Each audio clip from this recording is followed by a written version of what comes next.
ವೇಗವಾಗಿ ಹರಿಯುವ ಆ ನದಿಯಲ್ಲಿ ತುಂಡಾದ ಕೇಶಯುಕ್ತ ತಲೆಗಳು ಆಡುವ ಬಾಲಕರು ಯಮುನೆಯಲ್ಲಿ ಎಸೆದ ಸೋರೆಕಾಯಿ ಬುರುಡೆಗಳಂತೆ ಕಂಡುಬರುತ್ತಿದ್ದವು. ಯುದ್ಧ ಭೂಮಿಯಿಂದ ಎದ್ದಿರುವ ಧೂಳು ಆಕಾಶದಲ್ಲಿರುವ ಸೂರ್ಯನನ್ನು ಮರೆಮಾಡಿ ರಾತ್ರಿಯಂತೆ ದೃಶ್ಯವನ್ನು ನಿರ್ಮಿಸಿತ್ತು. ಪುನಃ ಆ ಧೂಳು ಆಳವಾದ ರುಧಿರ ಸಮುದ್ರದಲ್ಲಿ ಸೇರಿದಾಗ ಪುನಃ ಸೂರ್ಯನು ಬೆಳಗುತ್ತಿದ್ದನು. ಅನಂತರ ಆ ಘೋರ ಯುದ್ಧದಲ್ಲಿ ರಾಧಾ ಯುಧಾಚಿತ್ತು ತನ್ನ ಹರಿತವಾದ ಅತ್ಯಂತ ಭಯಂಕರವಾದ ಬಾಣಗಳಿಂದ ವೀರಸೇನನ ಮೇಲೆ ಪ್ರಹಾರ ಮಾಡಿದನು. ಬಾಣಗಳ ಭೀಷಣ ಆಘಾತದಿಂದ ರಾಜ ವೀರಸೇನನು ನಿಸ್ತ್ರಾಣನಾಗಿ ಧರೆಗೆ ಉರುಳಿದನು. ಅವನ ದ್ರುಂಡ ಮುಂಡಗಳು ಬೇರೆ ಬೇರೆಯಾಗಿದ್ದವು. ಅವನು ಅಳಿದ ಉಳಿದ ಸೈನ್ಯವು ಕಂಡಲ್ಲಿ ಓಡಿಹೋಯಿತು. ತಂದೆಯು ರಣರಂಗದಲ್ಲಿ ಶರೀರ ತ್ಯಜಿಸಿದ ಸಮಾಚಾರವನ್ನು ಕೇಳಿ ಮನೋರಮೆಯು ಭಯದಿಂದ ಗಾಬರಿಗೊಂಡಳು. ಅವಳು ಯೋಚಿಸಿದಳು, ಅವಶ್ಯವಾಗಿ ನೀಚನಾದ ಯುಧಾಚಿತ್ತು ರಾಜ್ಯ ಲೋಭದಿಂದ ನನ್ನ ಪುತ್ರನನ್ನು ಕೊಂದು ಹಾಕುವನು, ಏಕೆಂದರೆ ಅವನು ಮಹಾಪಾಪಿಯಾಗಿದ್ದಾನೆ. ಈಗ ನಾನೇನು ಮಾಡಲಿ, ಎಲ್ಲಿಗೆ ಹೋಗಲಿ? ತಂದೆಯು ಯುದ್ಧದಲ್ಲಿ ತೀರಿಹೋದರು. ಪತಿದೇವನು ಮೊದಲೇ ಶರೀರ ತ್ಯಜಿಸಿರುವನು. ಈಗ ನನ್ನ ಪುತ್ರನು ಇನ್ನೂ ಬಾಲಕನಾಗಿರುವನು. ಲೋಭದಲ್ಲಿ ಅಸೀಮ ಪಾಪವು ತುಂಬಿದೆ. ಆ ನೀಚ ಲೋಭವು ಯಾರನ್ನು ತಾನೇ ವಶಪಡಿಸಿಕೊಂಡಿಲ್ಲ. ಅದರಿಂದ ಕೂಡಿದಾಗ ಶ್ರೇಷ್ಠ ರಾಜನು ಕೂಡ ಯಾವ ಕೆಟ್ಟ ಕೆಲಸವನ್ನು ಮಾಡದಿರುವನು. ಲೋಭಿ ಪ್ರಾಣಿಯು ತಂದೆ, ತಾಯಿ, ಸಹೋದರ, ಗುರು, ಬಂಧು ಬಾಂಧವರನ್ನು ಕೂಡ ಕೊಂದು ಹಾಕುತ್ತಾನೆ. ಈ ವಿಷಯದಲ್ಲಿ ಬೇರೆ ಏನನ್ನು ವಿಚಾರ ಮಾಡಲಾಗುವುದಿಲ್ಲ. ಲೋಭವಶನಾದ ಮಾನವನು ನಿಷಿದ್ಧ ಭೋಜನ ತಿಂದು ಬಿಡುವನು, ಹೋಗಬಾರದ ಕಡೆಗೆ ಹೊರಟು ಹೋಗುತ್ತಾನೆ. ಧರ್ಮವನ್ನಾದರೂ ಅವನು ಎಂದೆಂದಿಗೂ ತ್ಯಾಗ ಮಾಡುತ್ತಾನೆ. ಈ ನಗರದಲ್ಲಿ ಯಾರ ಆಶ್ರಯದಲ್ಲಿ ಇದ್ದು ನಾನು ಈ ಅಬೋಧ ಬಾಲಕನನ್ನು ಸಾಕಲಿ? ಹೆಚ್ಚು ಶಕ್ತಿಶಾಲಿ ಪುರುಷನು ನನ್ನ ಸಹಾಯಕನಾಗಿ ಕಾಣುವುದಿಲ್ಲ. ಪಾಪಿ ಯುಧಾಚಿತ್ತು ನನ್ನ ಪುತ್ರನನ್ನು ಕೊಂದು ಹಾಕಿದರೆ ಮತ್ತೆ ನಾನೇನು ಮಾಡಲಿ? ಈ ಜಗತ್ತಿನಲ್ಲಿ ನನ್ನ ರಕ್ಷಕನು ಯಾರೂ ಇಲ್ಲ. ನನ್ನ ಸವತಿಯಾದ ಲೀಲಾವತಿಯು ಹಿಂದಿನಿಂದಲೂ ವೈರವನ್ನೇ ಕಟ್ಟಿಕೊಂಡಿರುವಳು. ಅವಳು ದಯಾಳುವಾಗಿ ನನ್ನ ಪುತ್ರನನ್ನು ಏಕೆ ರಕ್ಷಿಸುವಳು? ಯುಧಾಚಿತ್ತು ಇಲ್ಲಿಗೆ ಮರಳಿ ಬಂದಾಗ ನನಗೆ ಓಡಿ ಹೋಗಲು ಸಾಧ್ಯವಾಗದು. ಪುತ್ರನನ್ನು ಅಬೋಧ ಬಾಲಕನೆಂದು ತಿಳಿದ ಕೂಡಲೇ ಅವನು ನನ್ನನ್ನು ಕಾರಾಗೃಹಕ್ಕೆ ತಳ್ಳಿಬಿಡುವನು.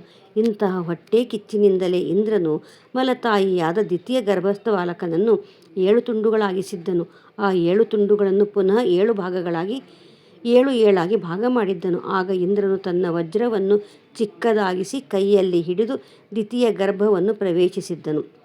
ಅವರೇ 49 ಮರುದ್ಗಣರಾಗಿ ದ್ಯುಲೋಕದಲ್ಲಿ ವಿರಾಜಿಸುತ್ತಿರುವರು ಎಂದು ಕೇಳಿದ್ದೆ. ಹಿಂದೆ ಒಮ್ಮೆ ಓರ್ವ ರಾಣಿಯು ಸವತಿಯ ಗರ್ಭವನ್ನು ನಾಶ ಮಾಡಲೆಂದು ಆಕೆಯ ಊಟದಲ್ಲಿ ವಿಷ ಹಾಕಿದ್ದಳಂತೆ. ಸ್ವಲ್ಪ ಸಮಯದಲ್ಲಿ ವಿಷದಿಂದ ಕೂಡಿದ ಮಗುವು ಹುಟ್ಟಿತು. ಇದರಿಂದ ಆ ಬಾಲಕನು ಸಗರವೆಂದು ವಿಖ್ಯಾತನಾದನು ಎಂಬುದನ್ನು ಕೇಳಿರುವೆನು. ರಾಜ ದಶರಥನು ಜೀವಿಸಿ ಇರುವಾಗಲೇ ಅವನ ಹಿರಿಯ ಮಗ ರಾಮನನ್ನು ರಾಣಿ ಕೈಕೇಯಿ ಸವತಿಯ ಈರ್ಷೆಯಿಂದ ಕಾಡಿಗೆ ಅಟ್ಟಿದ್ದಳು. ಮತ್ತೆ ರಾಜನ ಮೃತ್ಯುವು ಆಯಿತು. ಬಡಪಾಯಿ ಮಂತ್ರಿಗಳು ನನ್ನ ಪುತ್ರ ಸುದರ್ಶನನನ್ನು ರಾಜನನ್ನಾಗಿಸಲು ಬಯಸುತ್ತಿದ್ದರು. ಆದರೆ ಅವರು ಪರಾಧೀನರಾಗಿದ್ದಾರೆ. ಈಗ ಅವರಿಗೂ ನಿಶ್ಚಯವಾಗಿ ಯುಧಾಚಿತ್ತುವಿಗೆ ಅನುಕೂಲರಾಗಿ ಇರಬೇಕಾಗುವುದು. ಅಯ್ಯೋ, ದೈವದ ಪ್ರೇರಣೆಯಿಂದ ಈ ಮಹಾ ಕಷ್ಟವು ನನಗೆ ಪ್ರಾಪ್ತವಾಯಿತು. ನನ್ನ ತಮ್ಮನೂ ಈ ಬಂಧನದಿಂದ ನನ್ನನ್ನು ಬಿಡಿಸುವಷ್ಟು ಶೂರನೇನಲ್ಲ. ಹೀಗಿದ್ದರೂ ಏನಾದರೂ ಉದ್ಯೋಗ ಮಾಡಲೇಬೇಕಲ್ಲ. ಫಲಸಿದ್ಧಿಯು ಭಗವಂತನ ಕೃಪೆಯನ್ನು ಅವಲಂಬಿಸಿದೆ. ಆದ್ದರಿಂದ ಈಗ ನಾನು ಈ ಬಾಲಕನ ರಕ್ಷಣೆಯಲ್ಲಿ ತೊಡಗಲೇಬೇಕು. ಹೀಗೆ ಮನಸ್ಸಿನಲ್ಲಿ ಯೋಚಿಸಿ ಆ ಅಸಹಾಯಕ ಮನೋರಮೆಯು ರಾಜದರಬಾರಿನಲ್ಲಿ ಬಹಳ ಪ್ರತಿಷ್ಠಿತವಾದ ಎಲ್ಲ ಕಾರ್ಯಗಳಲ್ಲಿ ಪರಮ ಪ್ರವೀಣನಾದ ಪ್ರಧಾನಮಂತ್ರಿ ವಿದಲ್ಲನನ್ನು ಕರೆಸಿದಳು. ವಿದಲ್ಲನು ಬಂದಾಗ ಆಕೆಯು ಅವನನ್ನು ಏಕಾಂತಕ್ಕೆ ಕರೆದುಕೊಂಡು ಹೋಗಿ ಮಗುವಿನ ಕೈಯನ್ನು ಹಿಡಿದು ಕಣ್ಣೀರು ಸುರಿಸುತ್ತಾ ಅತ್ಯಂತ ದುಃಖಿತಳಾಗಿ ದೀನಳಾಗಿ ಇಂತೆಂದಳು, ಮಂತ್ರಿಗಳೇ, ನನ್ನ ತಂದೆಯು ಸಂಗ್ರಾಮದಲ್ಲಿ ತೀರಿಹೋದನು. ನನ್ನ ಈ ಪುತ್ರನು ಇನ್ನೂ ಬಾಲಕನಾಗಿದ್ದಾನೆ. ದ್ವೇಷಿಯಾದ ರಾಜ ಯುಧಾಚಿತ್ತು ಬಹಳ ಬಲಿಷ್ಠನಾಗಿದ್ದಾನೆ. ಈಗ ಕಠಿಣ ಪರಿಸ್ಥಿತಿಯಲ್ಲಿ ನಾನು ಏನು ಮಾಡಬೇಕೆಂದು ದಯಮಾಡಿ ತಿಳಿಸಿರಿ.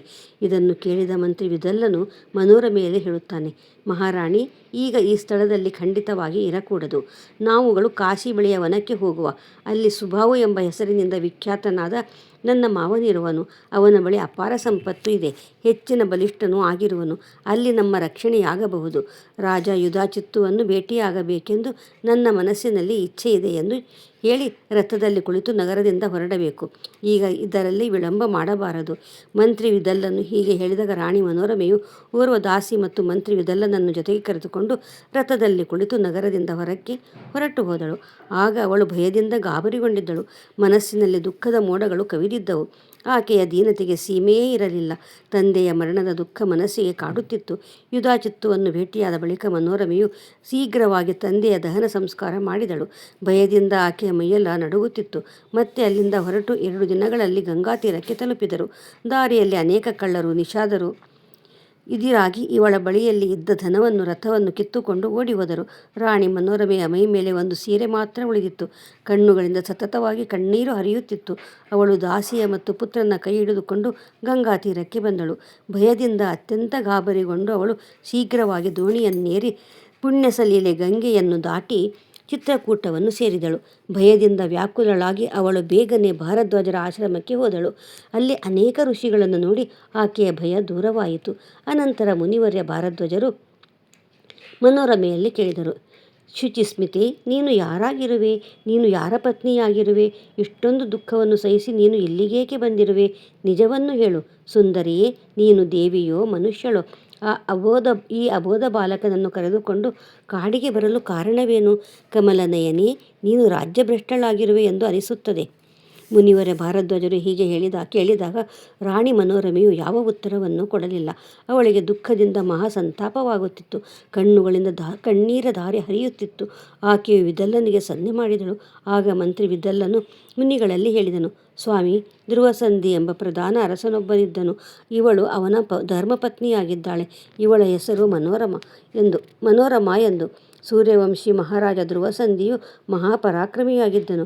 ಒಂದು ಸಿಂಹದಿಂದ ಅವನ ಜೀವನಯಾತ್ರೆ ಮುಗಿದು ಹೋಯಿತು. ಈ ಕುಮಾರನು ಮಹಾರಾಜರ ವಿಖ್ಯಾತ ಪುತ್ರ ಸುದರ್ಶನನಾಗಿರುವನು. ಈ ಮಹಾರಾಣಿಯ ತಂದೆ ವೀರಸೇನನು ದೊಡ್ಡ ಧರ್ಮಾತ್ಮನಾಗಿದ್ದನು. ತನ್ನ ಈ ದೌಹಿತ್ರ ಸುದರ್ಶನನಿಗಾಗಿ ರಣದಲ್ಲಿ ಅಳಿದು ಹೋದನು.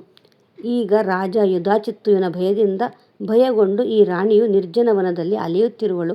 ಮುನಿವರ್ಯರೇ, ಈ ರಾಜಕುಮಾರಿ ತನ್ನ ಸಣ್ಣ ಮಗನನ್ನು ಕರೆದುಕೊಂಡು ನಿಮಗೆ ಶರಣು ಬಂದಿರುವಳು. ಮಹಾನುಭಾವರೇ, ಈಗ ನೀವೇ ಈಕೆಯ ರಕ್ಷಕರಾಗಿರುವಿರಿ. ದುಃಖಿಯಾದ ಪ್ರಾಣಿಯನ್ನು ರಕ್ಷಿಸುವುದು ಯಜ್ಞಕ್ಕಿಂತಲೂ ಹೆಚ್ಚು ಪುಣ್ಯವೆಂದು ತಿಳಿಯಲಾಗಿದೆ. ಭಯದಿಂದ ಗಾಬರಿಗೊಂಡ ದೀನನನ್ನು ರಕ್ಷಿಸುವುದು ಇನ್ನೂ ವಿಶೇಷ ಫಲ ಸಿಗಲೇಬೇಕು. ಮುನಿವರ್ಯ ಭಾರದ್ವಾಜರು ಹೇಳಿದರು, ಪವಿತ್ರ ವ್ರತವನ್ನು ಆಚರಿಸುವ ಕಲ್ಯಾಣಿಯೇ, ನೀನು ಇಲ್ಲಿ ನಿರ್ಭಯಳಾಗಿ ಇರು ಹಾಗೂ ಮಗುವಿನ ಪಾಲನೆ ಪೋಷಣೆ ಮಾಡು. ವಿಶಾಲಲೋಚನೆ, ಈಗ ನಿನಗೆ ಶತ್ರುವಿನ ಭಯವೂ ಕೊಂಚವೂ ಇರಲಾರದು. ಈ ಸುಂದರ ಪುತ್ರನನ್ನು ರಕ್ಷಿಸು. ನಿನ್ನ ಈ ಪುತ್ರನು ರಾಜನಾಗುವನು. ಈ ಆಶ್ರಮದಲ್ಲಿ ದುಃಖ ಶೋಕಗಳನ್ನು ಎಂದೂ ಇದಿರಿಸಬೇಕಾಗುವುದಿಲ್ಲ. ವ್ಯಾಸರು ಹೇಳಿದರು. ಹೀಗೆ ಮುನಿ ಭಾರದ್ವಾಜರು ಹೇಳಿದಾಗ ರಾಣಿ ಮನೋರಮೆಯ ಚಿತ್ತವು ಶಾಂತವಾಯಿತು. ಈಗ ಅವಳು ಮುನಿಯು ತೋರಿಸಿದ ಕುಟಿಯಲ್ಲಿ ನಿಶ್ಚಿಂತಳಾಗಿ ಇರತೊಡಗಿದಳು. ಅಲ್ಲಿ ಅವಳಿಗೆ ದಾಸಿ ಮತ್ತು ಮಂತ್ರಿ ವಿದಲ್ಲನು ಜೊತೆಯಾಗಿದ್ದರು. ಮತ್ತೆ ಅವಳು ಪುತ್ರ ಸುದರ್ಶನನನ್ನು ಪೋಷಣೆ ಮಾಡುತ್ತಾ ಸಮಯವನ್ನು ಕಳೆಯುತ್ತಿದ್ದಳು. ಇಲ್ಲಿಗೆ 14 ಮತ್ತು 15ನೇ ಅಧ್ಯಾಯ ಸಂಪೂರ್ಣವಾಯಿತು.